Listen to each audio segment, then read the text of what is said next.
Welcome back, everybody. My name is Ace. This is the Wolves Garage, and I'm here to show you my current iteration of the Cold Dot Werebear. If you're just here for the planner or time codes, you can find them in the description box below.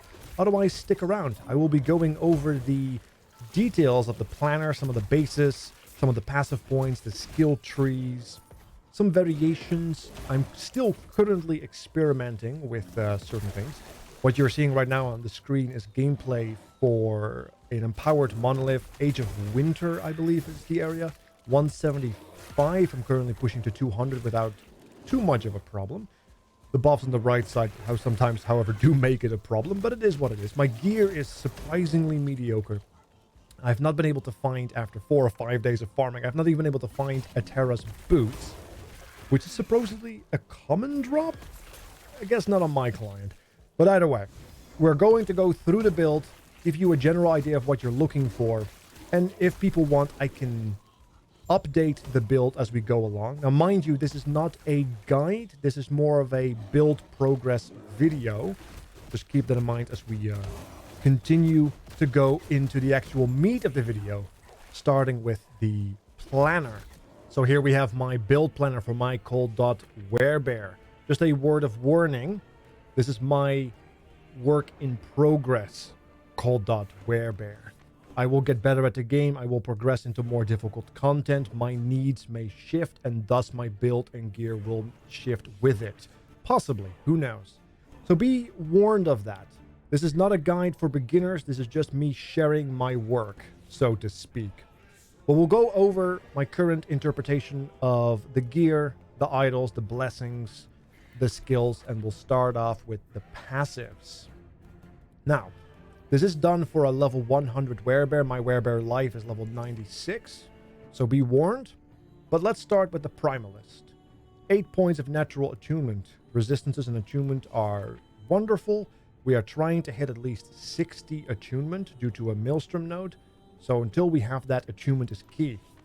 We also pick up increased health, because health is one of the best premium valued stats for Werebear tanking due to the damage reduction mechanics, as well as endurance scaling, as well as leech.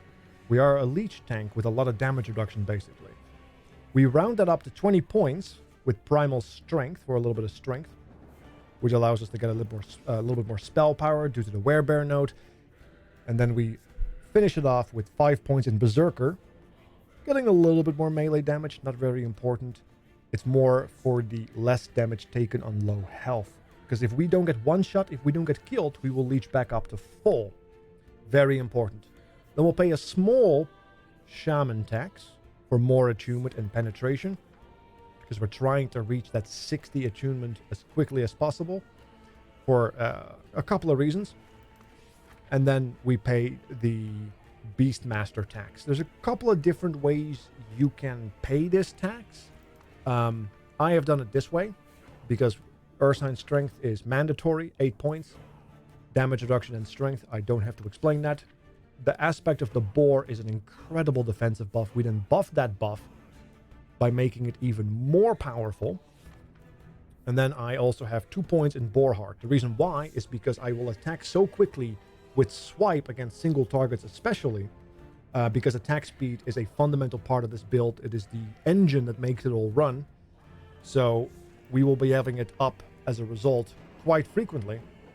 And speaking of attack speed, most people will spend more points in health. I have decided to go for ambush to get aspect of the shark, which allows me to get a melee attack speed buff by 10%, just kind of passively there, which is just really nice, which I think is a lot more value for us due to the leech, the debuff application, as well as the buff gain as a result of swiping effectively, compared to, 2 points of Call of the Pack health, which you could still grab. You could reduce a point in Boar Heart.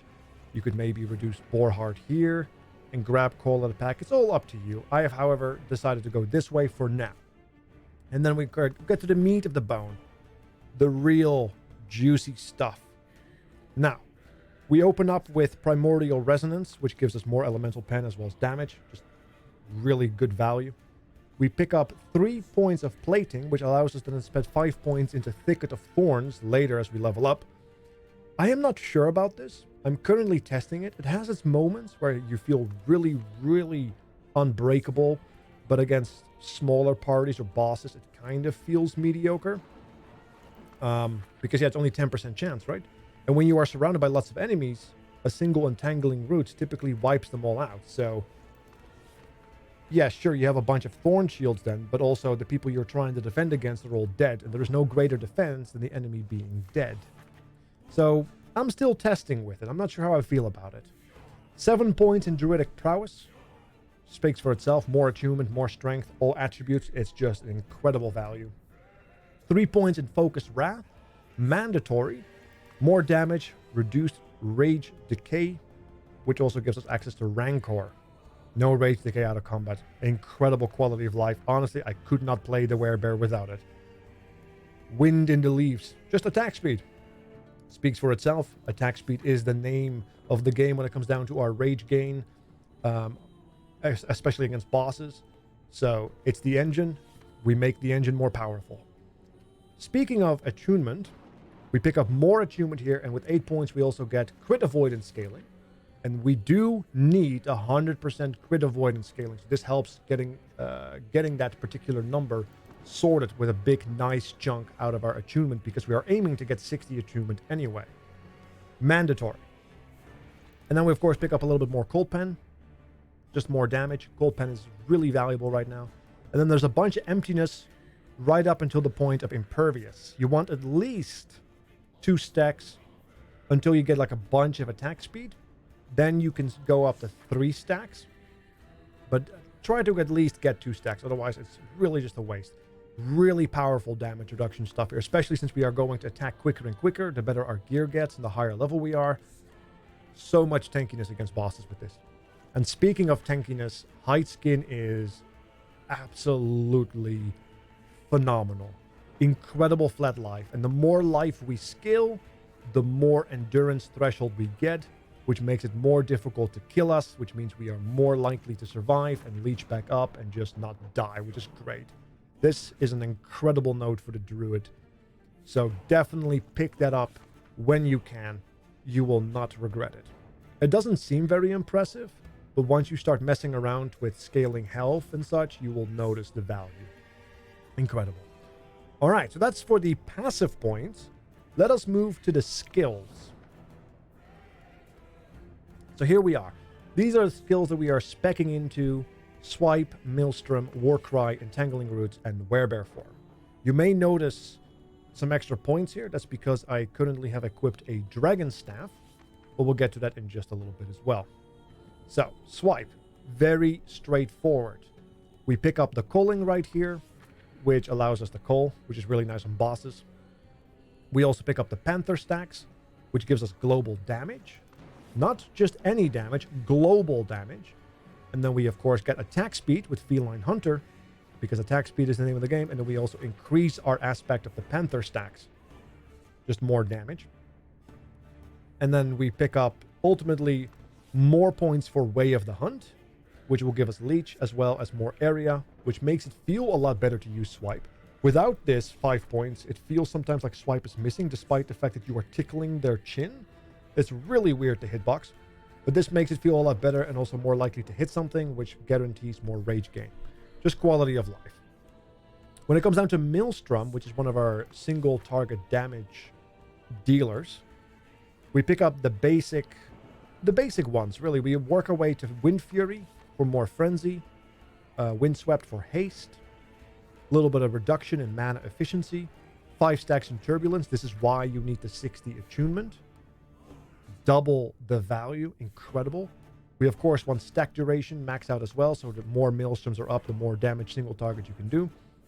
And then we empower that single target damage by increasing the damage, but reducing the area. So you really have to stand next or under an enemy to make the Maelstrom work, but when it does, it hits like a truck. It's wonderful. Now, as you can see, I have 1 point extra because I have a Dragon Staff, which gives me +1 to elemental skills. In that case, I can just spec into Calm. So if you have a Dragon Staff, get 3 out of 4 Calm. If you don't, 2 out of 4. It will be fine. Here we have, of course, the Warcry. Now, Warcry is a little more intricate. You definitely want to pick up the Whirlpool, because that will give you Maelstrom. You definitely want to pick up Shallow Breath, which is reducing the cooldown by 50%, which is incredible. Get the invulnerability as well, which is really nice. You can cheese a lot of things and mechanics with this. It is incredibly good. You also get the wonderful cleanse, which is very powerful. And then you have to decide, do you want AoE damage or do you want single target damage? Now, mind you, I have 2 points left, which means I am actually 1 level under spec.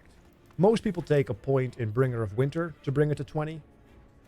Some people take Berserker for more melee damage. I think that's unwise. But this setup is for AoE, making the Entangling Roots help out quite a decent bit after Warcrying. However, if you're feeling like your AoE is fine, but your single target is a problem, you may want to unspec these 5 points and then spec into Berserker, 2 points in Brutality, and then 3 points in Fury Strike for more attack speed, which of course will trigger everything a lot more and also will help you trigger more Maelstroms through the Werebear trick that you will see in just a second. So this is single target. And then if you want AoE, you spec into here. Now, in a perfect world, you would get both, but that requires an Exalted Warcry somewhere on your gear, plus 4, as well as a Dragon Staff. If you manage to get that, you can just spec into the 5 points of Frostclaw, and then you can also spec into Fury Strikes fully, or at least 2 points if you don't use a Dragon Staff, which is the way to go. But I'm running around with this because I'm just blowing people up, regardless, single target and AoE, and it has been working out quite well. Entangling Roots. This is the big root that goes in a circle, which is one of the things you want to pick up, which is the Overgrown Garden. So you just go all the way down, pick up Overweight Groudon. This is the damage right here. Noxious Grasp, Lethal Spines. You want to pick up Inescapable Thicket as well, so your attack cannot be dodged. Fairly important. And you also want to pick up Winterknit Thorns, so your damage becomes cold, and you can start doing that cold damage, which is very important. So first make it work, then make it work better by getting more damage points. Now, once you get lucky, or you have a Dragon Staff, you can pick up more Leech, Incredible Sustain, or more Shred if you want more damage. In a perfect world, you will get a +4 on your gear, which is kind of what I'm hoping for, with an Exalt luck drop somewhere. That way I can maybe max out Reclamation, as well as Shredding Vines. Maybe try some other stuff, but I have to experiment with it, and I can't only do that when I have it, which I do not have right now. So this is what I'm running. Together with the Dragon Staff, I have an extra point of Reclamation.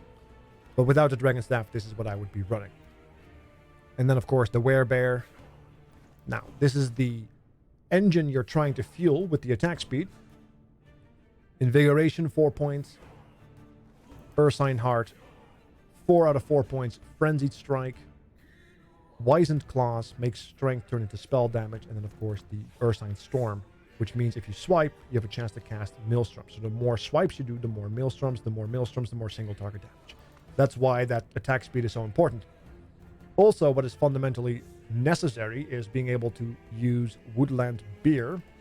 After using Maul, you can now cast Entangling Roots. So this is pretty much mandatory. The only things you could possibly change is if you have an excess of rage due to you having a lot of discipline while gaming, or maybe you're using the forest, Tears of the Forest item. You can probably unspec 2 Frenzied Strikes and spec into Fury of Maul. Very possible. In a perfect world, you would get +2 Werebear somewhere on your gear. I have that on my gear right now. But in case you don't have it, you can try this. I would recommend this. And otherwise, you get the +2 Werebear. It's not that difficult to get. And then you can just pick up Fury of the Maul in addition to all of this, and you're fine. There is something to be said about Enrage. But that's up to personal preference. I think right now I prefer 4 points Invigoration as opposed to 2 points into Invigoration with 2 points into Enrage. So, personal preference. Those are my skills. Kind of what my thought process is. So let's move on to the blessings. So I've put a couple of blessings up, a couple of mandatory ones, a couple of flexible ones, and the ones I have not put up are pretty much just dropped ones. That really depends on what you're farming and what you already have. So if you are looking for a shield, maybe Bastion of Honor, which is one of the best weapons you can have for this build if you want to run the shield version. I think it's called Bastion of Honor. You may want to use binds or grand binds of Sanctuary to farm that. But if you don't need a shield, maybe you can find something else. Maybe you can start farming for that body armor you need. A nice exalted body armor. Most of the times, people will use these drops to target farm uniques in an attempt to maybe also get a unique with a good LP, with some LP on it, or maybe a good unique roll with some LP on it. But it really depends. I would recommend maybe getting a relic drop, because I find relics to be very difficult to drop for me, but maybe you are lucky. That's entirely, of course, depending on your experience. But aside from that, it is really up to personal preference. And this goes for every single one of the open ones, because it's simply just drops across the board based on what you need. The first one, however, is an increased large idol drop. It's also drop rates, but we need 4 large idols, 1 unique one, which is a boss drop, and 2 small ones. So if you want to get good mandatory large idols, I would recommend starting with the large idol drop rate, because we are going to try to get our crit avoidance through idols mostly. Now, things that are mandatory: spell damage, leech as health. I would recommend trying to get this as soon as possible. It helps you with infinite sustain. Incredibly good. There are some temporary items you can use. I think there's a relic that you can use, but there's also the unique gloves called Avarice, which you can get very early in the campaign from one of the quests.